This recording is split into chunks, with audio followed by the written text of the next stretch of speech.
गदर में सनी देओल ने पाकिस्तान में जो हैंडपंप उखाड़ा था उसे पाकिस्तान आज तक ढूंढ रहा है और इस बार सनी पाजी हैंडपंप उखाड़ते नहीं है, बस उसे देखते हैं और पाकिस्तानी दुश्मनों के पसीने छूट जाते हैं। तो दोस्तों, गदर एक इमोशन है और गदर 2 देखते हुए ये बात अच्छे से महसूस होती है। और जब तारा सिंह पाकिस्तान में दुश्मनों का बैंड बजाता है और हिंदुस्तान जिंदाबाद के नारे लगाता है तो पूरा थिएटर तालियों से गूंज उठता है। तो दोस्तों, आज हम एक्सप्लेन करने वाले हैं गदर 2 मूवी को, तो वीडियो को शुरू करते हैं। और अगर वीडियो अच्छा लगे तो वीडियो को लाइक जरूर कीजिएगा और इसी तरह की वीडियोस पाने के लिए आप हमारे इस चैनल को सब्सक्राइब कीजिएगा ताकि आपको इसी तरह के लेटेस्ट और फ्रेश कंटेंट मिलते रहे। तो सबसे पहले तो मैं आपको गदर फिल्म का एक छोटा सा रिकैप बता देता हूँ। हाँ, आपने वो फिल्म जरूर देखी है, लेकिन यहाँ पर पुरानी यादें ताजा करना जरूरी है। तो फिल्म गदर बंटवारे के दौर की कहानी थी। फिल्म का गुणसूत्र ये था कि बंटवारे के दंगा फसाद में अपने परिवार से बिछड़ी एक मुस्लिम लड़की सकीना हमलावरों का शिकार होने ही वाली होती है कि तभी एक ट्रक ड्राइवर तारा सिंह उसे आकर बचा लेता है और वहीं पर उसकी मांग भरकर उसे पत्नी भी बना लेता है। दोनों का एक प्यारा सा बेटा भी होता है जिसका नाम जीते होता है।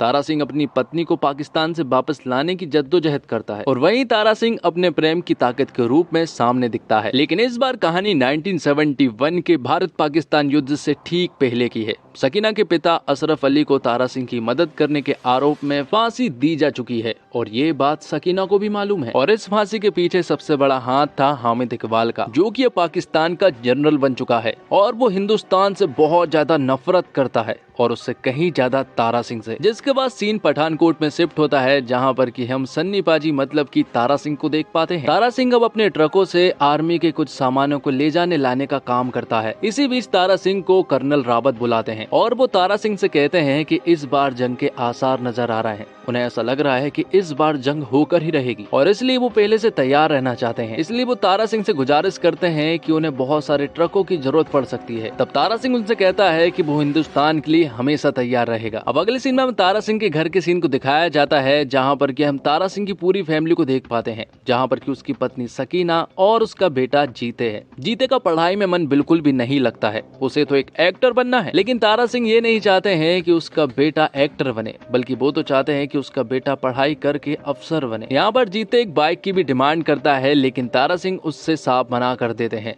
जिस बात से जीते नाराज हो जाता है और उनसे बात नहीं करता है, जिस वजह से तारा सिंह को बहुत ज्यादा बुरा लगता है। तो वो एक दिन उसके जन्मदिन पर उसे एक बाइक गिफ्ट कर देता है, जो देखकर जीते को बहुत ज्यादा अच्छा लगा था। अब कुछ दिनों के बाद तारा सिंह फिर से जीते को समझाता है। वो उसे कहते हैं कि मैं नहीं चाहता कि तू भी मेरी तरह ड्राइवर बने। तारा सिंह और सकीना अपने बेटे जीते को बहुत ज्यादा चाहते हैं, उसकी हर एक मनोकामना को वो पूरी भी करते हैं। वो बात कर ही रहे थे कि तभी कर्नल रावत का तारा सिंह के पास कॉल आता है। कर्नल रावत तारा सिंह को बताते हैं कि दुश्मनों ने हमारे ऊपर हमला कर दिया है और वो बहुत ही तेजी से आगे भी बढ़ रहे हैं और आगे जो हमारे सोल्जर्स हैं उनके पास असला बारूद खत्म होने वाले हैं। तो तुम्हें ट्रकों के द्वारा असला बारूद को उन सोल्जरों तक पहुंचाना है। लेकिन अभी भी एक सोल्जर को तारा सिंह के ऊपर डाउट था कि आखिर तारा सिंह ये काम कर पाएगा या फिर नहीं। तब तारा सिंह उससे कहते हैं कि दुश्मन से पूछना कि आखिर तारा सिंह कौन है। तब तारा सिंह अपने साथियों के साथ मिलकर ट्रक के द्वारा सोल्जरों तक असला बारूद पहुँचाने लगता है। लेकिन यहाँ पर दुश्मन उन ट्रकों को रोकने की कोशिश भी करते हैं, जिस वजह से कई सारे ट्रक जो है वो सोल्जरों तक नहीं पहुंच पाते। लेकिन तारा सिंह का ट्रक जो है वो सोल्जर तक पहुंच जाता है। वो उन्हें असला बारूद डिलीवर करता है और साथ ही इस जंग में हिस्सा भी लेता है। तारा सिंह देखता है कि दुश्मन हमारे सोल्जरों के ऊपर पूरी तरह से हावी है। तब तारा सिंह उन दुश्मनों के ऊपर भूखे शेर की तरह टूट पड़ता है और उन सभी लोगों को बेरहमी से मार देता है और इस तरह से हमारे सोल्जर्स आगे बढ़ने लगते हैं। लेकिन दरअसल में ये पाकिस्तान की चाल थी। जैसे ही हमारे सोल्जर्स आगे बढ़ते हैं तो वो हमारे ऊपर एक जोरदार हमला करते हैं, जिस वजह से ढेर सारे सैनिक मारे जाते हैं और जो तारा सिंह के साथ साथी गए थे उनमें से भी बहुत सारे लोग मारे जाते हैं। जिसके बाद मालूम चलता है कि इस हमले के दौरान तारा सिंह के साथ उसके कई साथियों को बंधक बना लिया गया है। बहुत दिनों तक जांच पड़ताल के बाद भी ये मालूम नहीं चल रहा था कि आखिर तारा सिंह और उसके साथी कहां पर है। लेकिन कुछ इन्वेस्टिगेशन के बाद मालूम चला है कि तारा सिंह और उसके साथी पाकिस्तान की कोट लखपत जेल में बंद है। और ये बात जब सकीना और जीते को मालूम चली तो उनका बहुत ही ज्यादा बुरा हाल हो गया था, क्योंकि उन्होंने ये कभी भी नहीं सोचा था कि एक दिन तारा सिंह पाकिस्तान की ऐसी जेल में बंद हो जाएगा जहां से उनका वापस आने का कोई भी चांस नहीं है। लेकिन जीते अपनी माँ को इस तरह से नहीं देखना चाहता था। इसलिए वो डिसाइड करता है कि वो पाकिस्तान से अपने पिता को लेकर जरूर आएगा। इसलिए वो अपनी माँ के पास एक चिट्ठी छोड़ता है और तुरंत ही नकली वीजा और पासपोर्ट से पाकिस्तान में दाखिल हो जाता है। तो जीते पाकिस्तान में एंटर होने के बाद सबसे पहले गुल्लू से मिलता है, जो कि तारा सिंह का बहुत ही अच्छा दोस्त था, और उसी के द्वारा जीते को मालूम चला था कि तारा सिंह जो है अपने साथियों के साथ कोट लखपत जेल में बंद है और वहाँ पहुँचने का सिर्फ एक ही रास्ता है, वहाँ हर रोज बिरयानी जाती है और अगर तुम उस बिरयानी वाले की जॉब ले लो तो तुम वहाँ तक आसानी से पहुँच सकते हो। लेकिन उससे पहले तुम्हें मुस्कान नाम की एक लड़की को पटाना होगा, क्योंकि मुस्कान ही वो लड़की है जो कि बिरयानी बनाने वालों को जॉब देती है।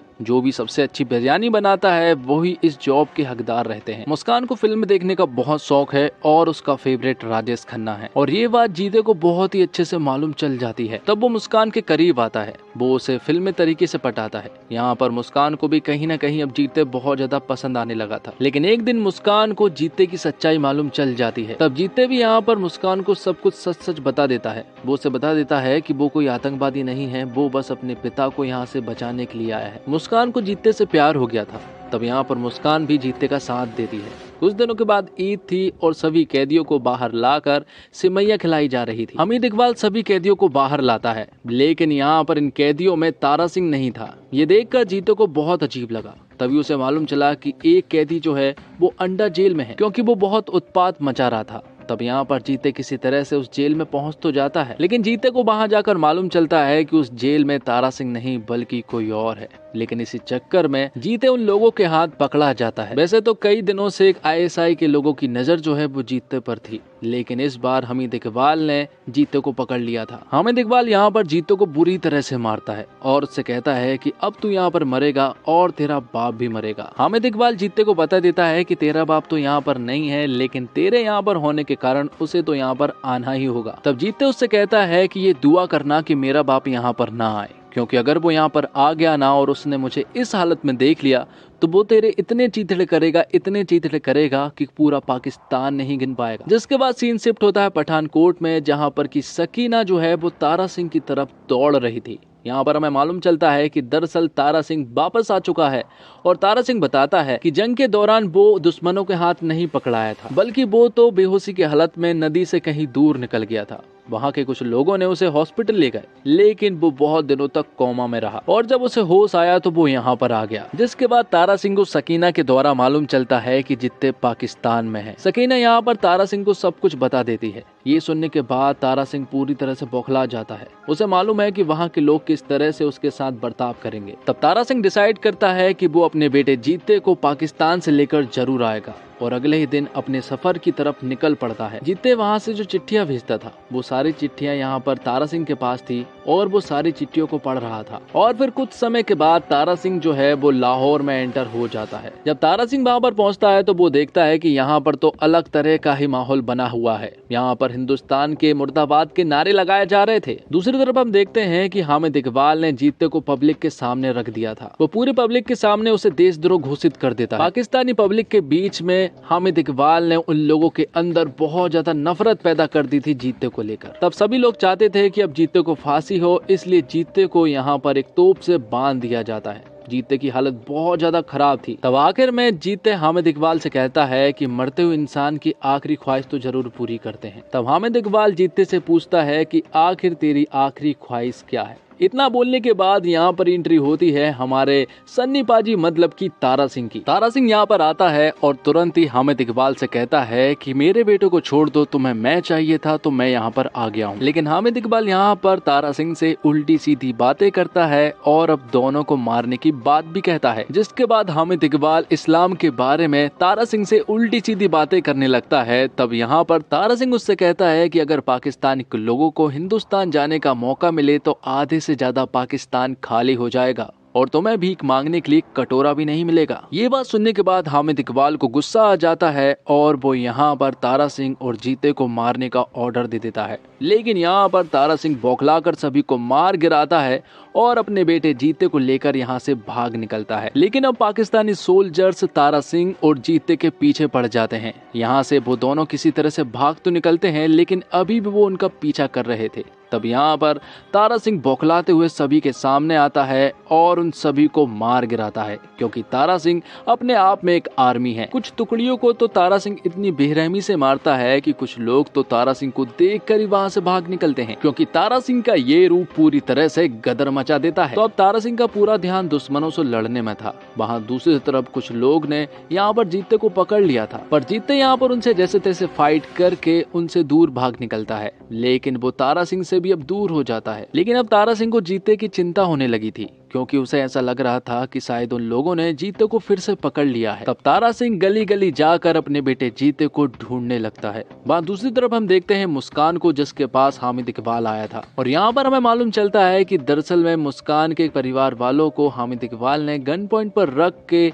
यहाँ पर जीते के बारे में बहुत सारी उल्टी सीधी अफवाहें उड़वा दी थी और एक कागज पर मुस्कान के साइन भी ले लिए थे, जिस वजह से अब दोनों बाप बेटे जो हैं वो वांटेड बन जाते हैं। लेकिन अब मुस्कान की फैमिली चाहती है कि यहाँ पर जीते और मुस्कान दोनों एक हो जाएं, और वो तारा सिंह की भी मदद करने के लिए मान जाते हैं, क्योंकि उन्हें मालूम चल गया था कि जीते और तारा सिंह बिल्कुल सही है। तो यहाँ पर मुस्कान के फैमिली वाले मुस्कान समेत जीते और तारा सिंह को एक खुफिया रास्ते के द्वारा हिंदुस्तान भेजने का प्लान बनाने लगते हैं। लेकिन ये बात कहीं ना कहीं हामिद इकबाल को मालूम चल जाती है, और हामिद इकबाल तारा सिंह, मुस्कान और जीते को पकड़ लेता है। वो उन्हें बॉर्डर के पास ले जाता है और यहाँ पर वो उन्हें बुरी तरह से मार रहा था, जिसके बाद हामिद इकबाल तारा सिंह के पास जाता है और तलवार की नोक पर बोझ से कहलवाता है कि हिंदुस्तान मुर्दाबाद के वो नारे लगाए। तब तारा सिंह हामिद इकबाल से कहता है कि अगर मैं ये बात कह भी दूं तब भी हमारा हिंदुस्तान हमेशा आजाद रहेगा। और साथ ही तारा सिंह हामिद इकबाल से ये बात भी कहता है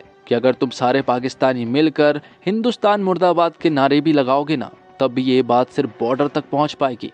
लेकिन अगर सारे हिंदुस्तानी ने मिलकर हिंदुस्तान जिंदाबाद के नारे लगा दिए तो पूरा पाकिस्तान फट जाएगा। और ये बात सुनने के बाद हामिद इकबाल सभी को मारने की कोशिश करने लगता है, लेकिन तभी तारा सिंह जो है वो गदर मोड पे आ जाता है और सभी के चीथड़े उड़ाना शुरू कर देता है। वो यहाँ पर उन सभी लोगों को बेरहमी से मारना शुरू कर देता है। हामिद इकबाल के पास पूरी की पूरी आर्मी थी, लेकिन हमारे पास तारा सिंह था जो कि किसी आर्मी से कम नहीं था। तारा सिंह के साथ जो साथी थे वो भी यहाँ पर बंधक थे। तो तारा सिंह उन्हें उनके चंगुल से छुड़ाता है और एक तोप के द्वारा वो बॉर्डर की तरफ बढ़ने लगते हैं। लेकिन यहाँ पर हामिद इकबाल की बहुत सारी तोपें थी, जिनका सामना तारा सिंह की एक लौती तोप को सामना करना था। लेकिन यहाँ पर वो बहुत ही बहादुरी से लड़ते हैं, जिसमें कि तारा सिंह का बेटा जीते और उसके साथी भी उसका साथ देते हैं। और यहाँ पर वो हामिद इकबाल के ढेर सारे लोगों को मजा चखा देते हैं। ये एक रनिंग फाइट थी, जिसमें कि तोप आगे बढ़ रही थी और वो सभी लोग बॉर्डर की तरफ जा रहे थे। जैसे जैसे आगे बढ़ते जाते हैं, आगे चल के हामिद इकबाल उन सभी लोगों को पकड़ लेता है। लेकिन उसे इस बात का एहसास होता है कि वो तो इंडिया में पहुंच चुके हैं। तो अब हामिद इकबाल तारा सिंह और उसके साथियों का कुछ भी नहीं कर सकता था, क्योंकि यहाँ पर कर्नल रावत पहले से ही उनका इंतजार कर रहे थे अपनी पूरी की पूरी फौज के साथ। यहाँ पर कर्नल रावत जो है वो हामिद इकबाल से कहता है कि मुझे तुमसे कोई लेना देना नहीं है, तुमसे तो हमारा तारा सिंह ही बात करेगा। तारा सिंह यहाँ पर हामिद इकबाल को बहुत देर तक भगवत गीता और कुरान का ज्ञान देता है। वो उसे एक चुनने के लिए कहता है और यहाँ पर हामिद इकबाल गीता को चुनता है। तब तारा सिंह बौखलाते हुए हामिद इकबाल से कहता है कि तू दोनों को चुन सकता था, और इसी बात का फर्क है कि तू कभी नहीं सुधर सकता। लेकिन तारा सिंह यहाँ पर हामिद इकबाल को जिंदा छोड़कर यहाँ से जाने लगता है। लेकिन हामिद इकबाल अभी भी बाज नहीं आने वाला था। वो पीछे से तारा सिंह को मारने की कोशिश करता है, लेकिन उससे मारने से पहले कर्नल रावत के सारे फौजी हामिद इकबाल को मार गिराते हैं। और आखिर में पाकिस्तानी सोल्जर भी हामिद इकबाल को गोली मारते हैं, क्योंकि उन्हें भी समझ आ गया था कि हामिद इकबाल बहुत ही गलत आदमी है। तो दोस्तों, सीक्वल फिल्मों का हिंदी सिनेमा में क्रेज बने रहना न सिर्फ फिल्म का कारोबार के लिए शुभ संकेत है, बल्कि इस बात का भी प्रमाण है कि बड़े पर्दे का तस्लीम अपने अलग अंदाज में ही दर्शकों पर असर करता है। इस